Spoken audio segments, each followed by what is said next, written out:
Ada sebuah komen yang membuat saya berpikir dari video dan tulisan beberapa hari yang lalu. Kalimatnya adalah, mengapa Anda menyerang pejabat yang tidak pernah menyerang Anda? Apa salahnya kerjasama dengan Tiongkok? Kenapa Anda sebut negara Tiongkok dengan tambahan komunis? Dan kalimat berikutnya dia menceramai saya akan ketidak-fairan saya menyerang pejabat tersebut yang terbukti membantu ekonomi negara dengan membawa banyak investasi Tiongkok ke Indonesia. Oke, saya lupa bahwa di dalam pemrograman seseorang tokoh yang akan bermain di skala nasional jauh sebelum menjabat secara nasional sejak tahun 2010-2011 sudah dibangun narasi tentang siapa calon Satria Piningit dengan jutaan informasi dengan ribuan buzzer di seluruh sosial media. Lalu saya lupa juga bahwa mindset penduduk hingga saat ini sudah menjadi sebuah image mulia pada sang Piningit. Jadi ada jutaan manusia yang kalau saya mengkritik beberapa pejabat seakan mengkritik pemimpinnya yang orang mulia tersebut, dan ini tidak boleh. Mereka marah ke saya.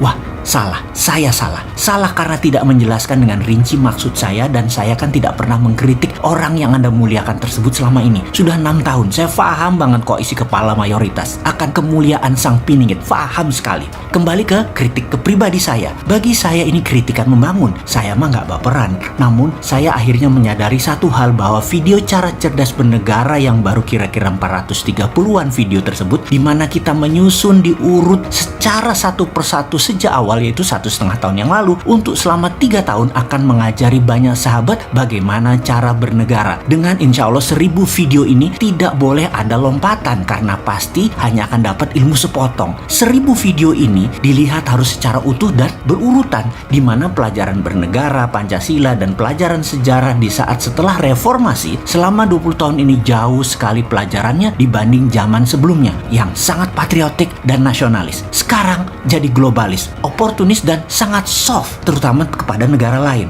Kalau ke posisi pejabat, zaman dulu pejabat itu ikut Lemhanas baru memegang jabatan, alias kalau sudah dipanggil Lemhanas, beliau adalah calon menteri atau calon pejabat, di mana banyak yang ikut Lemhanas namun nantinya belum tentu jadi pejabat atau menteri. Namun 9 bulan membentuk wacana baru dalam pikiran mereka yang sangat bela negara. 9 bulan digodok pagi siang malam untuk memahami konstitusi, undang-undang 45, Pancasila, dan apa itu nation. Negara atau nation punya bentuk beda-beda, di mana mungkin di dunia saat ini 190 negara, semuanya unik dan berbeda. Kita tidak bisa samakan Indonesia dengan Malaysia misalnya, dengan Vietnam, dengan Tiongkok, dengan Hong Kong, semua berbeda. Beda sejarah terbentuknya sebuah negara, beda pengelolaannya, dan beda nation interest-nya. Karena itu, dalam 15 tahun terakhir, sering kaget-kaget karena banyak pejabat yang tidak paham isi Lemhanas, namun buat kebijakan yaitu bercirikan tidak pro rakyat. Malu rasanya melihat pejabat tidak paham bernegara tapi menjadi pejabat. Mentang-mentang misalnya mantan TNI, maaf nih ya, apa harus terus beliau itu dinyatakan paham bernegara? Belum tentu. Mentang-mentang lama jadi menteri lalu dia mengerti bernegara, ya nggak sesederhana itu. Mentang-mentang pengusaha sukses lalu ngerti bernegara, lebih belum tentu lagi. Apalagi orang-orang ini mau jadi presiden di 2024 lagi. Mereka tersebut apa mungkin layak jadi presiden gitu ya? Oke, kita lanjut. Sebagai orang lama di sebuah lembaga yang punya nomenklatur adalah melindungi segenap tumpah darah Indonesia, maka di ranah departemen ini saya sering urut dada kalau lihat pejabat buat keputusan atau kebijakan yang lucu. Ketika diingatkan kepada mereka bertanya balik, oh gitu ya? Atau saya tidak tahu tuh, karena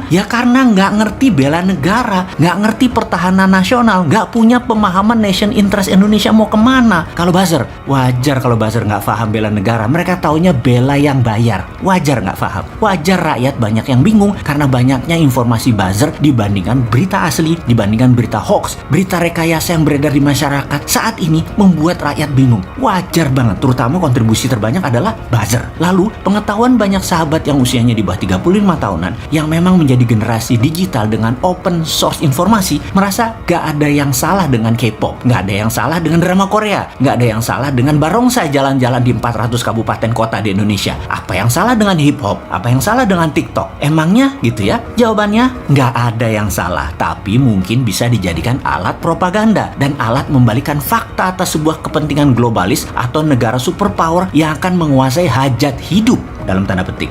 Karena sudah terbiasanya dengan informasi terbuka, maka ketika mengatakan ini bisa jadi ancaman, sering kita yang mendapat komentar balik. Lebay lu, terlalu patriotik lu, pejabat sekarang juga bela rakyat. Emangnya mereka nggak paham? Semua tidak salah, namun apapun itu harus untuk kepentingan rakyat. Dan kita bisa buktikan banyak kebijakan bernegara saat ini harus dipertanyakan bela negaranya. Di sini juga saya menyadari satu hal, ternyata video dan tulisan yang 430-an tersebut tidak diikuti secara urutan. Juga ketika kita mengambil contoh negara lain, yang difokuskan bukan contohnya tapi kasusnya. Misalnya begini, kita memilih Trump sebagai model orang yang patriotis. Nah, like and dislike muncul, yang dibahas Trumpnya, padahal Trump hanya contoh. Ini jadi bingung, mau ngajari pakai contoh tapi fokusnya malah di orangnya, bukan di kebijakannya. Padahal maksud contohnya itu adalah kebijakannya tadi. Namun kaum muda yang tidak senang dengan pelajaran ini, yang sangat memuja yang maha mulia tersebut, sering lompat mengambil kesimpulan di akhir. Ya, otak anak generasi digital memang begitu. Jadi bagaimana ya? Apa saya harus kasih contoh Upin Ipin? Ya nggak banget deh.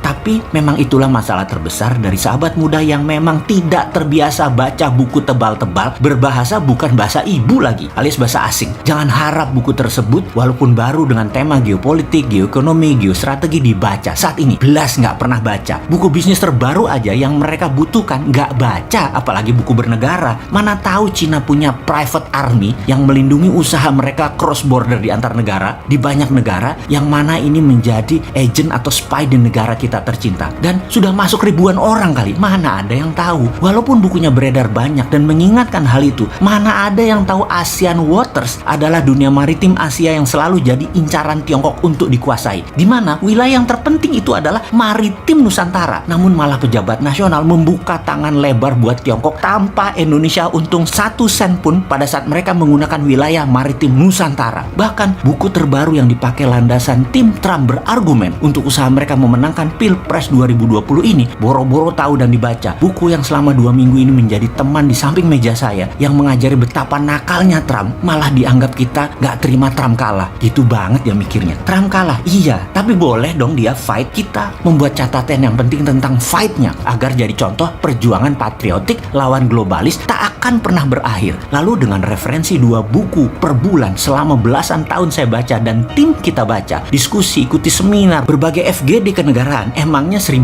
video yang akan dibuat tanpa referensi seperti otaknya para buzzer yang pembela pejabat? Yang enggak lah. Jadi singkat cerita, akan ada 1000 video tersebut adalah kontribusi populer cara cerdas bernegara agar sahabat milenial, terutama yang nanti Anda 2024 ke atas berkuasa, jangan lakukan seperti pejabat sebelum Anda. Sangat tidak punya nation interest dan strategi survival of the nation-nya sangat lemah. Anda sahabat pasti bukan pengejar rente atau ahli hutang. Anda pasti lebih baik buat kebijakannya nanti. Pasti pro rakyat, pasti pro sumber daya alam Indonesia dikelola putra bangsa Indonesia, bukan dikelola asing. Lalu mengenai cara Sontoloyo yang sering bikin telinga panas, agak nyindir, agak nyinyir, nakal, ngeledek, itu hanya gaya bahasa cynical dan anger. Karena pakai bahasa santun sudah tahun 2009 nggak mempan. Mau itu mantan pejabat ataupun yang sekarang, nggak mempan santun itu. Lalu ya sudah sejak 2 tahun ini kita gunakan gaya bahasa baru, gaya Sontoloyo. Setengah jurus dewa mabok, pakai sedikit sindiran, biar gerah, biar ngeh. Kalau tidak efektif juga, karena mungkin telinganya kesumpah cuan. Tetapi nggak apa-apa, yang penting sahabat muda bisa ambil pelajarannya. Bekal Anda jadi pejabat dan kelola negara ini di tahun 2024. Kalau Anda pemuda yang punya nyali.